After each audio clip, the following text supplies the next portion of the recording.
کہ فَاسْتَجَبْنَا لَهُ وَنَجَّيْنَاهُ مِنَ الْغَمِّ، ہم نے اس کی دعا قبول کر لی اور ہم نے اسے غم سے نجات دی۔ تو اس سے یہ پتہ چلتا ہے کہ جب ہم آیت کریمہ پڑھتے ہیں لا الہ الا انت سبحانک انی کنت من الظالمین، اللہ کے سوا کوئی عبادت کے لائق نہیں، اے اللہ تو پاک ہے، میں یقیناً ظالموں میں سے، قصور میرا اپنا ہے، گناہ میرے اپنے ہیں، غلطیاں میری ہیں۔ جب انسان اپنی غلطی کا اعتراف کرتا ہے تو اللہ تعالیٰ اس سے بڑا خوش ہوتا ہے، کیونکہ شیطان نے تکبر کیا تھا، ابا، انکار کیا، واستکبرا، اور تکبر کیا، وکان من الکافرین، اور وہ کافروں میں سے ہو گیا۔ تو جب انسان اللہ کے حکم سے انکار کرتا ہے اور تکبر کرتا ہے کہ میں بڑی چیز ہوں اور اللہ کا حکم نہیں مانتا، تو پھر اللہ تعالیٰ کی ناراضگی آتی ہے۔ شیطان انسان کا دشمن ہے، شیطان انسان کے پیچھے لگا رہتا ہے اور وہ اس کے دل میں طرح طرح کے خیالات ڈالتا ہے، وسوسے ڈالتا ہے، اور کبھی کبھی اس کو ایسی باتیں سکھاتا ہے، اللہ نے تمہارے لیے کیا کیا، تمہاری تو کوئی دعا ہی قبول نہیں ہوتی، کوئی فائدہ نہیں اللہ تعالیٰ کو پکارنے کا، جاؤ کسی اور کے پاس۔ لیکن ہم دیکھتے ہیں کہ کس طرح اللہ سبحانہ وتعالیٰ نے اس دعا کی بدولت یونس علیہ السلام کو معاف فرما دیا اور یونس علیہ السلام کو غم سے نجات دی، اور ساتھ ہی خوشخبری دی کہ اور سارے مومنوں کو بھی ہم ایسے ہی نجات دیتے ہیں۔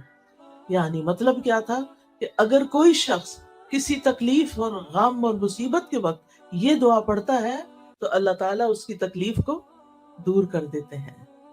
سب کو آتا ہے یہ آیت کریمہ؟ سنائے مجھے۔